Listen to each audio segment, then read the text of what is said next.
Yeah, thanks for accepting my request and accepting to talk with me. Yeah, no worries. This is exciting. Sir, sorry I made you wait for a few minutes. No, you can't help technical difficulties, can you?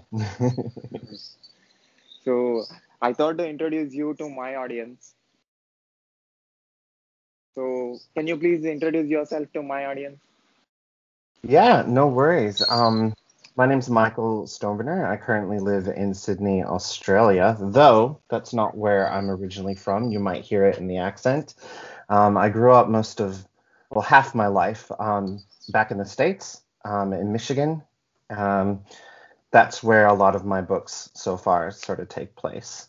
And that introduces the fact that I'm an author as well. I've written a couple of books called He Was a Boy Who Smiled. It's speaking out as a survivor of domestic violence. I'm also a mental health advocate. I try to break the stigma of not talking about it, that whole thing of men are weak if they talk about their feelings, um, fight against people saying man up or, toughen up, things like that. Men can be emotional too if they want to. Um, I'm also a justice warrior too, so I talk a lot about equality amongst people, um, of all kinds, but mostly, what I have to fight for because it's not a equal world, unfortunately. What is your profession? My profession, well, right now, I am currently a full-time author. I was working as peer support for mental health, so I do help people get through mental health type of thing. I'm currently studying. COVID has sort of forced, being peer support and one-on-one, having to be close to people is difficult to do with COVID sort of happening. So unfortunately, I've had to sort of withdraw to my home and stuff. So yeah. So tell me more about your books. So about He Was a Boy Who Smiled? Yes. Yeah. Okay, so He Was a Boy Who Smiled. I have it sort of right here. It's so pretty. Look at that. So He Was a Boy Who Smiled. It's about me. A memoir of me sort of growing up in small town um, of the United States, mostly in Michigan. Sort of talk about a little bit of my bio family. I call them biological family, biofam for short.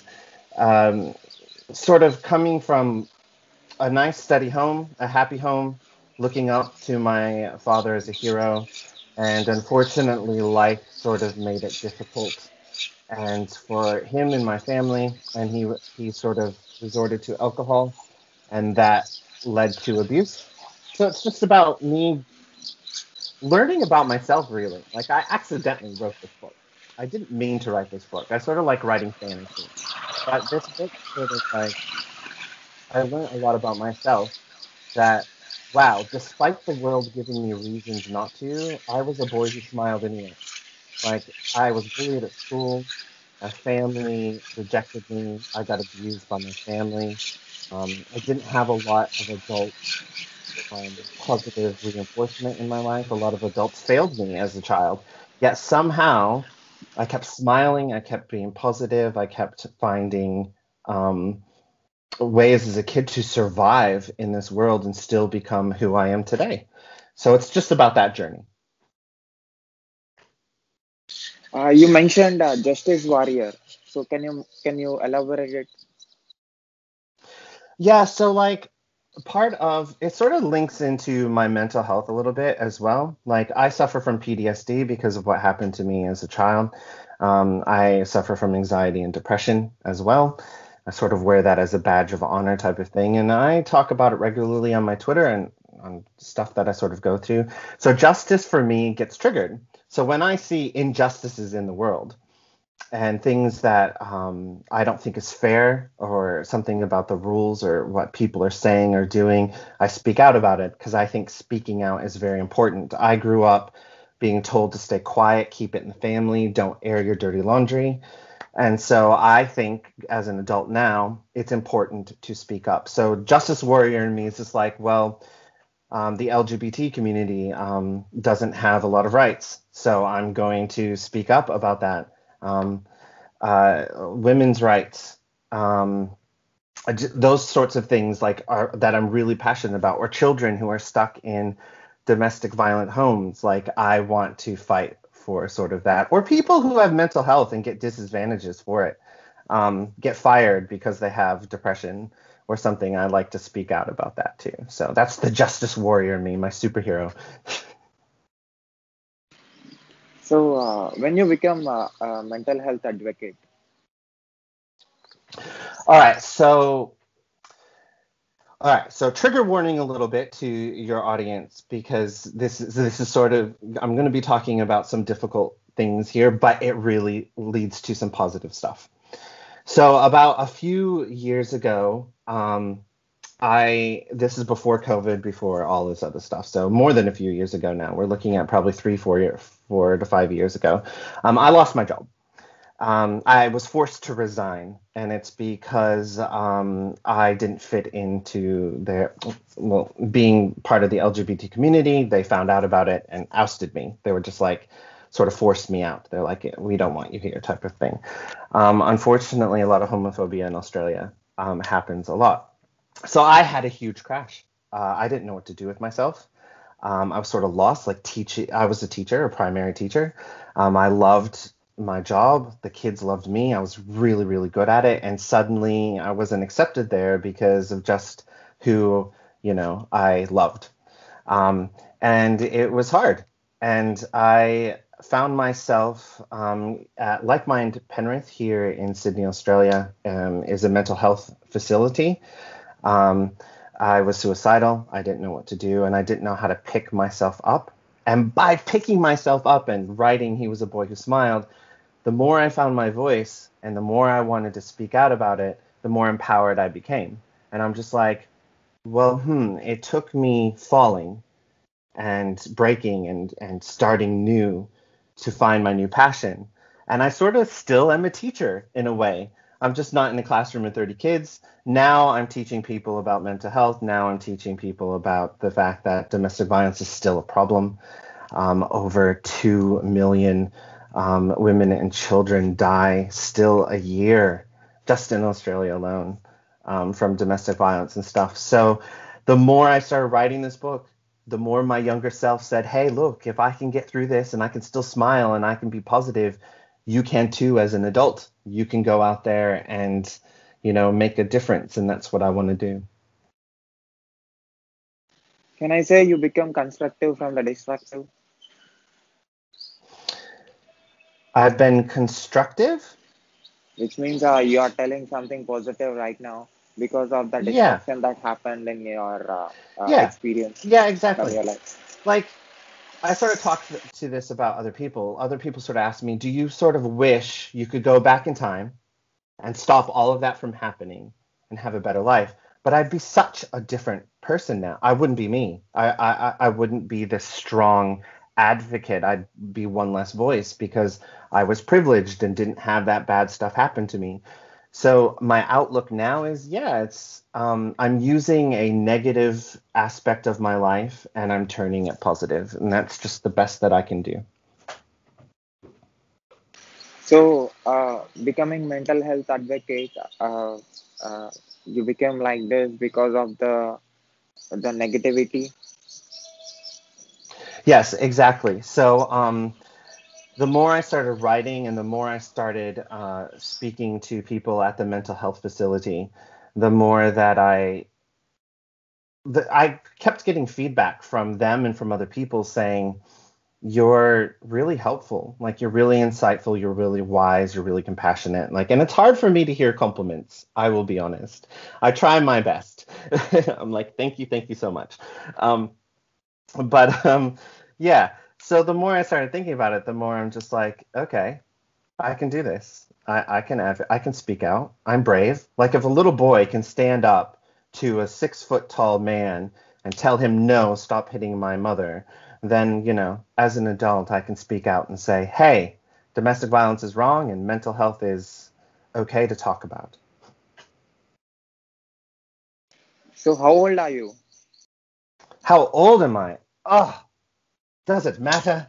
No, I'm 40. I was born in 1980, so I'm proud of my age. I feel old, talking to a lot of people, like they say 80s is like super far away, and I'm just like, really?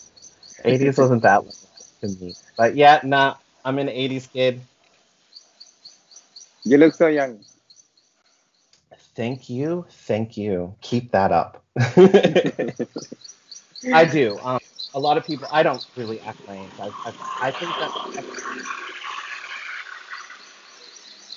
connect with kids well. I don't believe in growing up like you're just you, but older. You just have more years and more experience. So like the same things that I liked as a kid, like why can't I like as an adult? Why does that have to sort of change? So in some aspects, I do act young in many ways. In fact, I still have a bunch of my childhood toys I kept like safe that is around the house. Every time some people come over, they're just like, "Wow, look at all these toys." I'm like, "Yeah, I kept them." I came from a poor family, so there were some times where we didn't have food, like at all, or we didn't have heat in the house. Michigan gets quite cold. Um, so like our pipes would freeze, we wouldn't have water, we'd have to go to the neighbors to like get just a bottle of water from them and stuff because so like me saving up my money and being able to buy me action figures was like heaven to me. So like they were like precious gold for me. So I protected them with my life and they traveled with me all the way to Australia. There's no way I was leaving them alone in Michigan. So why you moved to Australia from US? I had a feeling you were going to ask that. I actually ran away. This is a bit of an interesting story. I ran away at 22 years old. I was like, I needed to get away from my biological family. I needed to get away from the abuse. The abuse was still happening. It still happens to this day. He has not changed. My bio mom is still with him. I have a bio brother and a bio sister. Um, I'll explain in a little bit why I call them biofamily and biofam, because that's important. But yeah, I had to run away, and I had an opportunity. I had an Australian family here who were knew about my situation, and they were getting really close with me, type of thing, and they helped me move here so I could try to be myself. Though I didn't start being myself to 2008, so it still took me a long time.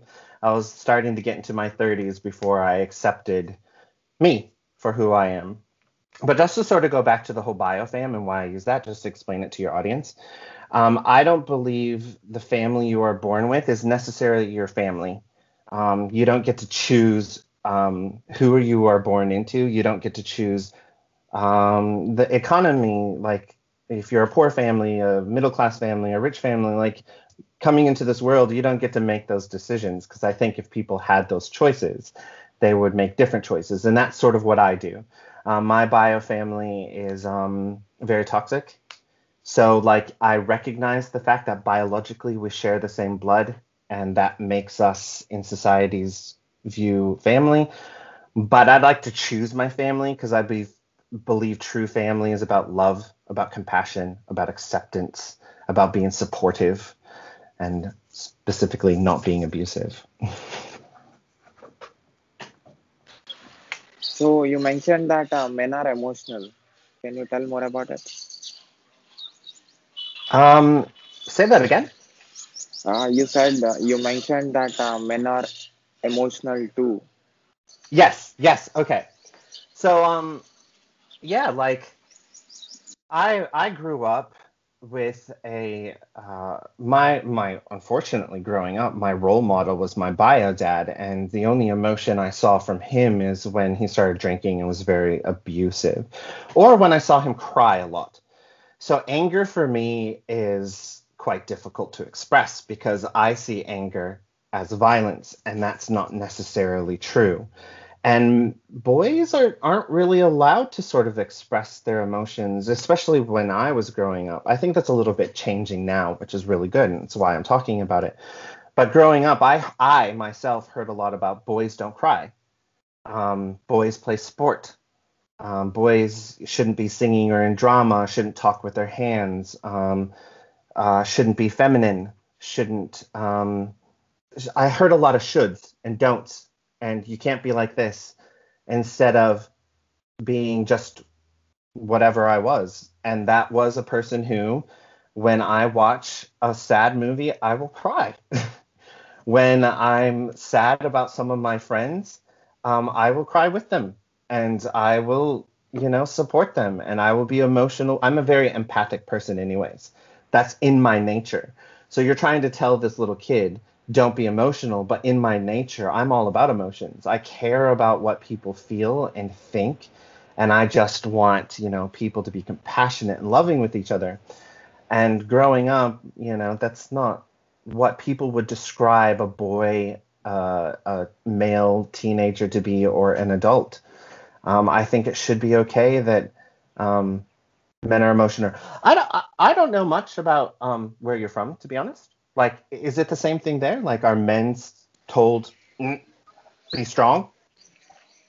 Yeah, I mean, I don't know. I'm talking with all the country people. I can't say what exactly I'm from. From It's if you different ask me everywhere. about if you ask me about the land where I live and how they are treated, I think it's equal. I think, but I'm not sure. Fair Yeah, enough. I think because about I'm just talking about the people I met and because the population, the number of the country, the population is very big. So I don't know everybody. Yeah. I'm just I've been telling actually my. watching a lot of your videos. You interview quite a number of people from all around the world. So you sort of get to look through these windows of everyone's homes and see how everything's like. It's quite interesting. I can see why you love interviewing people. So writing, what made you to become a writer? So I started oh, okay. I write about this in my book. Um, I was the type of kid, we had show and tell when we were in school. So we'd come in with some news or a favorite toy and we'd talk about it. Whereas me, I came in and I would tell stories. I would talk about the fact that I came to school and this giant was chasing me and I had to get on the school bus, otherwise the giant was going to eat me. Or I came to school riding on a unicorn and a lot of the kids got angry with me because they're like, you're lying, that didn't really happen. And I'm just like, in my imagination, just going, yeah, it did happen. It did. Like, oh, you could better watch out. Like the giant's out there watching us right now. And it would make the kids angry so much. And I had this teacher, I call her Mrs. Eden, um, who instead of yelling at me and saying I was a liar and all this other stuff, she pushed me to put it down on paper. And so I started putting what I would speak down on paper when I was learning sentence structure and all this other stuff. And so the kids' attitude changed now because I wasn't just telling them a truth. I was now reading them a story. And so they stopped bullying me. They stopped calling me liars. They were really into my stories and started really liking it. And I've just been writing ever since. I haven't really stopped. So are you the same person before writing and after writing? I would say yes. Like I'm the same. Like that that little boy sitting in the classroom writing about unicorns, I still write about unicorns. I've changed my writing. I've gotten more experience. I've gotten more skilled to be able to, write better stories that other people can read and enjoy too. So on that aspect, I'm different.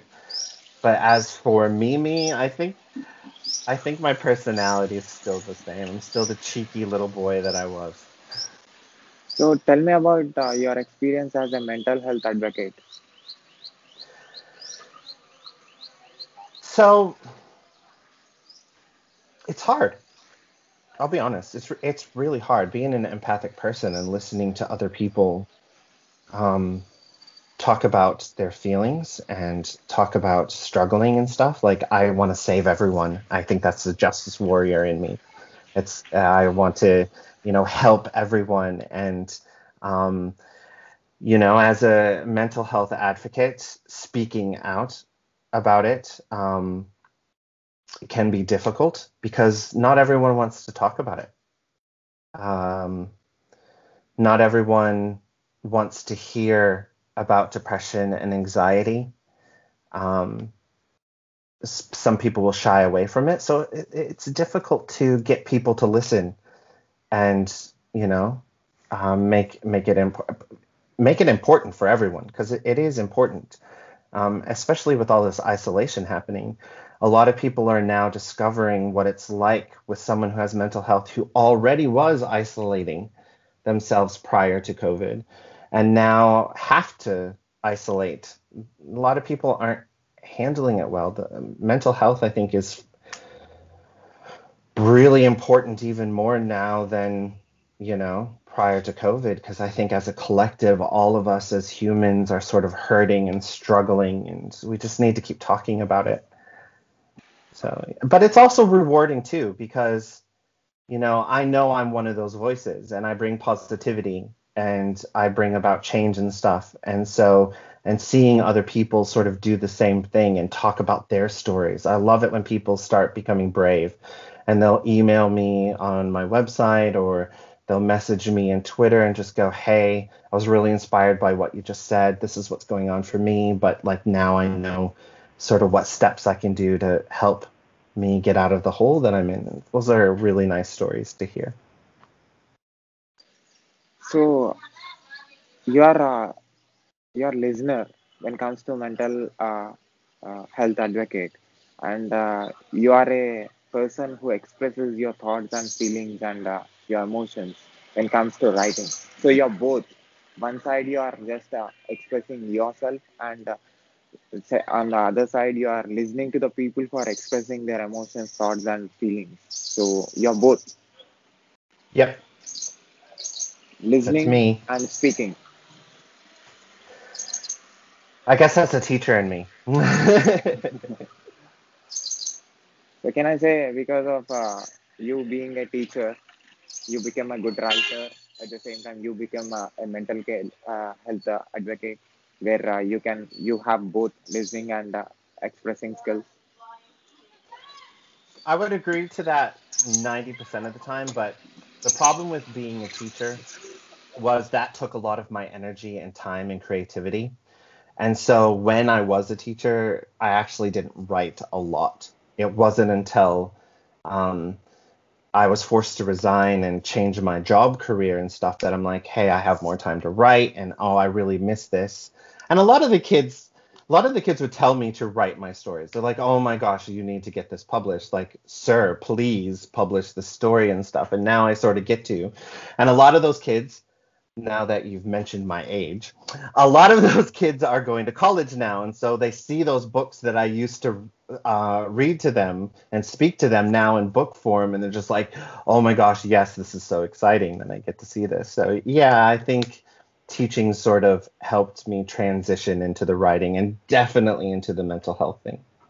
It's important to be both, like you said. It's important to be a talker and it's important to be a listener. As your job is, you're an interviewer, like you need to do both too. So, what you are doing in this world? What am I doing in this world? Was that your question? Yeah. That's a really good question. That's a deep question. What am I doing in this world? I don't know. What are we all doing in this world? What am I doing in this world? Well, currently, I am working on a sequel to one of my other books that I'm writing. Um, that's sort of my life and studying mental health because I want to get more experience. I want to become an expert in it. So I'm getting a degree in mental health.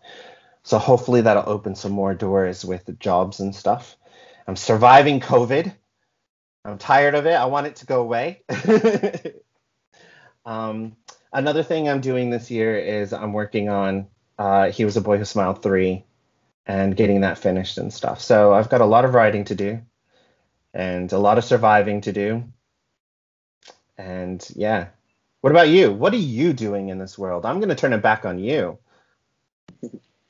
I'm doing. I'm just I'm listening to the people who are into different professions and who are living in different parts of the world. At the same time, I'm preparing for the cloud architect engineer position. I'm a trainee now, so that is my actual job.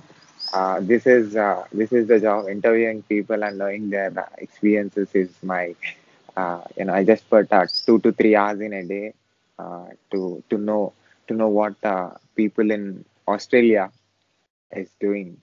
Now I came to know about you, what you are doing. So what book you are writing, and what Yeah, made you to write that book, and what are your experiences. So knowing this. nice. I like your job. I think I'd be good at interviewing. I like to talk. So like I like being interviewed. So talking's great and listening's cool because you get to learn so much stuff.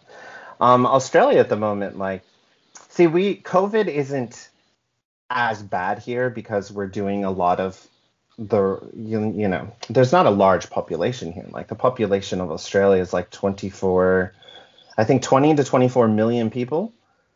That probably seems like nothing to you. I believe India has a Yeah, really large yeah, population. yeah, yeah. So that's, I think our population is like the size is less than New York City in America. And that's just one city of a whole country type of thing. Do you know how many people live in India? In India, about 120 crores. Wow. Yeah, So see, very so big. we're nothing. So we're like this little island. So we're just like New Zealand, like they've been able to sort of fight back on COVID too. Australia's been putting a lot of stuff into place to sort of keep that at bay type of thing too. So we're trying to survive here as best as possible, especially jobs, because jobs are very low here at the moment because of isolation and all that other stuff. So it's a perfect time for me to study. Perfect time for you to study as well. Like, to get all this degree and stuff. So when all of this sort of, gets handled and treated better, you and I got a plan.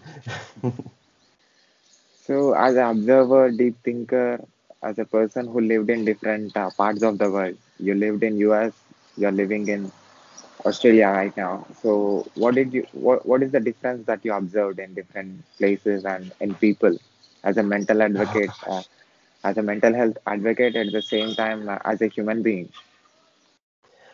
Um, like that's such a good question too. So when I first moved to Australia, the first thing I had to get used to was being on the other side of the road. So just silly little things like that, or roundabouts. I went from a population of in Lake Odessa, Michigan. That's where I was from. That's roughly around 2,000 people. That's like nothing. To moving to Sydney, where I'm walking around like this, just looking around, going, there are so many people here. Like, and then also I'm from a small town, so I was used to saying hello to everyone. Like, hey, how's it going? Oh, how are you? How's your day going? Like, I was overtly nice. And like, people in the city here are just like, why are you talking to me?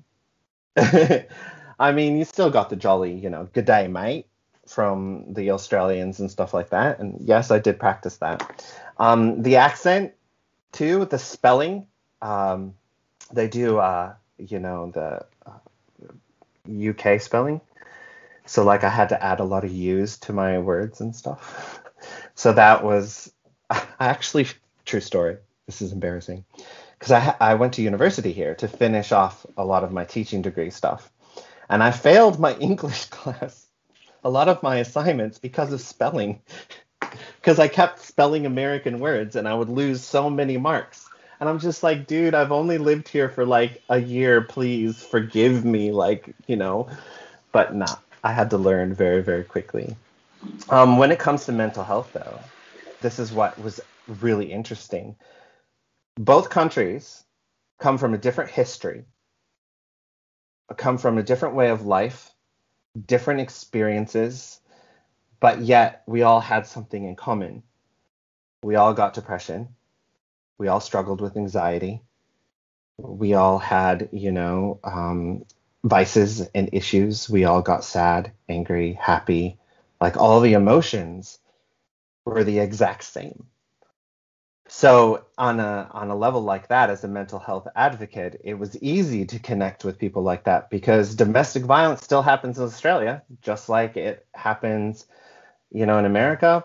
I can guarantee it's happening in India, in England, in Canada. Like it's a global pandemic, essentially. And I use that word on purpose, pandemic, because it is one.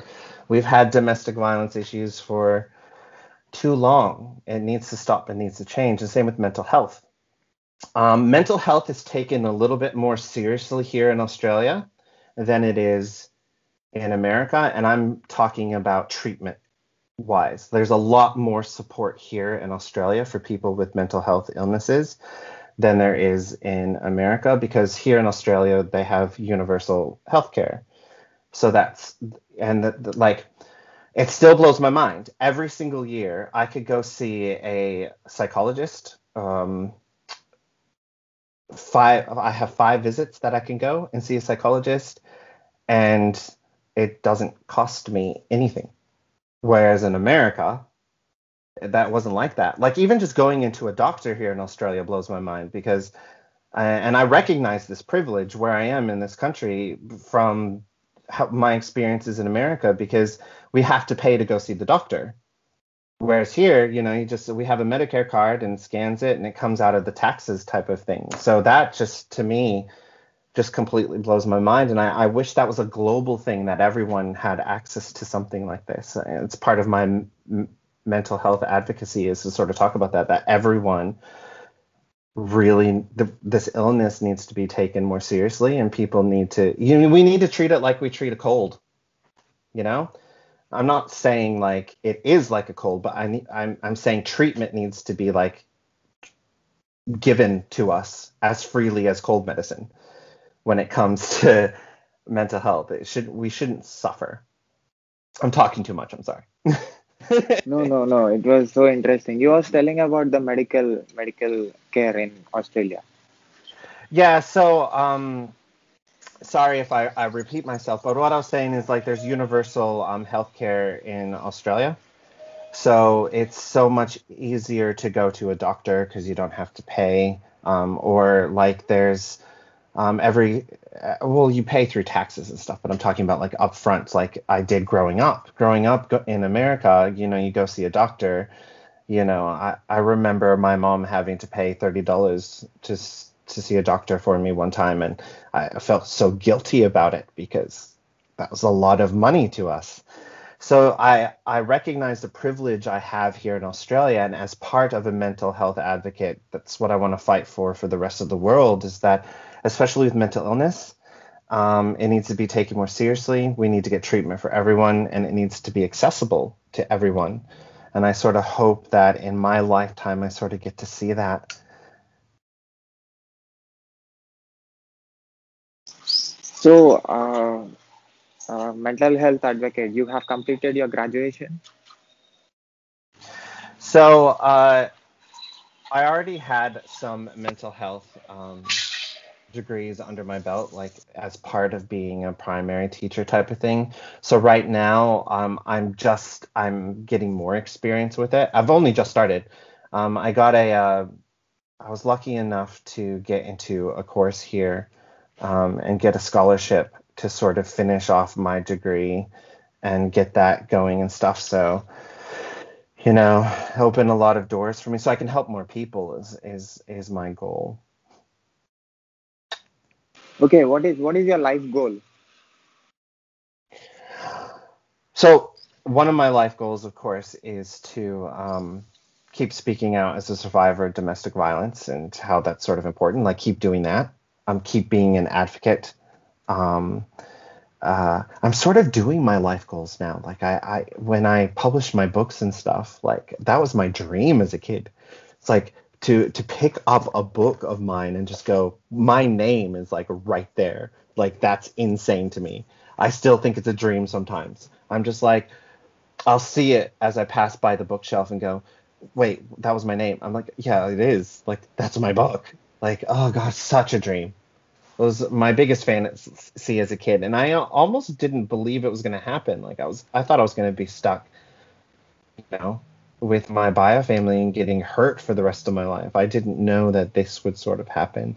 So my one of my goals right now is to keep going with the writing. I'm working on some fantasy books because, as I said to you earlier, that's what I originally was writing and what I'm really into. I like sci-fi and fantasy. So I'm writing a couple of books there. But also now that I've started He Was a Boy Who Smiled, I want to keep going with that and finishing off that story. So keep the discussion going because we need to talk about it. Another life goal is to, I don't know, have a house somewhere and have a yard. That would be nice too. I mean, I have a house now, but it's not my own house. Okay. So, if people wants to buy your books, where they can buy? Yep. So if you go on to my website, michaelstoneburner.com, just my name, you can find my shop there, and it has a list of all the books and stuff that you can buy. It's all from Amazon. So even if you just go to amazon.com and type in my name and look for my books, it's all there. So, mental health advocate, you said, right? So, you have clients, you have people who comes to you. So right now I'm volunteering. So it's a lot of video calls like what we're doing, and I'll talk to people on there. But as for clients, one-on-one clients, that's not happening as of yet. Number one, because of COVID, and number two, like as I said before, those jobs sort of have stopped for now, or on pause until social distancing stops. And then hopefully, I start getting clients and stuff in. Nice. So, at last, do you have anything to say to the world who watches this video from anywhere on this planet? Yes, I know it's hard to do, but keep smiling. Like find joy, find your happiness. Be you. Just be you. You can't be anyone else. You're unique in that way.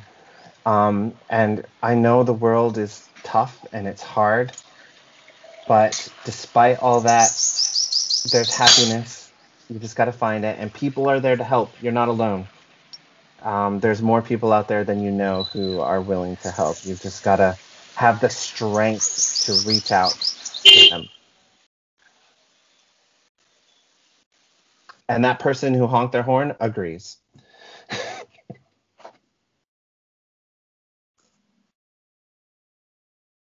Yeah. The last question I missed is, are you able to be yourself now?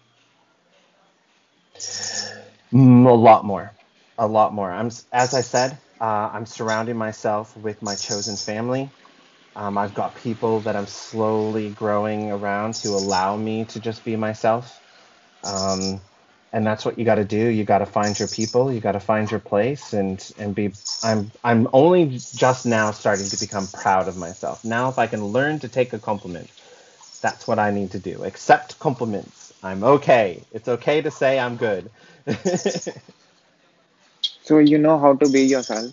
So there are a lot of people in the world who are unable to be themselves, and who are unable to put themselves out, and the surroundings, because of the environment, because of the people around them, are not allowing these Yep. people to them be themselves. So what are the advices or suggestions that you tell them to, so that they can be themselves? If you have the privilege to have the internet and you're able to connect to people on there, and you are safe in your own room, or you can find a safe space, connect with people online that are like-minded with you. um I know it's hard. Like I lived 22 years of my life not being able to be myself. Sometimes it takes a lot of patience to wait for the right time to be whoever that is. It even takes moving to another country, which I luckily had the chance to do, and I took it, type of thing. And I know not everyone has that chance. So just try to find. those people, they're out there who are just like you, who you can sort of connect with. And luckily, we live in a world that has the internet type of thing. And I know not everyone has access to it, but if you're watching this right now, you do go find someone, that you can be safe with. We're out here. So I'll put the link, the website link of yours in the description of this video. And if you have any other links, if you give me, I'll put the links in the description of this video, so that people who wants to contact you, or wants to exchange words with you, or wants to buy your books, or wants to take your service, they will contact you through those links. No worries. Thank you so much. I really had Okay. fun. This was fun. And I've been like trying to do a sneaky peek behind you of, seeing a little bit of India. I will admit, I'm just like, oh, I sort of want to see. I'll have to keep looking. You'll have to show some pictures or something. I know you're following me on Instagram, so hopefully Yeah. I can see some pictures of India, so I get to see what you see. I might interview you next. Yeah, definitely. I will show you, and I will come to you for open myself too. So, at last, have you seen any videos of mine on YouTube? Yes, yes, I have. Like as I said to beginning, like I've spent the a lot of times actually watching your videos, and I think it's amazing that you're talking to so many different people around the world. Like you've been really lucky, and you're just rocking out this hair of yours, like the stylish bleach blonde hair that's just making you a rock star. Like it's just selling it for people, I think. You're really easy to talk to. Thank you, sir. Thank you very much for giving me your valuable time, and spending your valuable words, and giving answers to my questions, at the same time telling about a lot of things which are very useful for a lot of No people. worries. No So, worries. how to be Thank you. positive at last? How to be positive? How to be positive. It helps to smile. Make funny voices sometimes. When I'm negative, I'll make a funny voice. I'll just go, "Oh my gosh, I hate myself sometimes." And then I'll just go, "Oh, I hate myself sometimes. Oh, I hate myself sometimes." Just to be silly.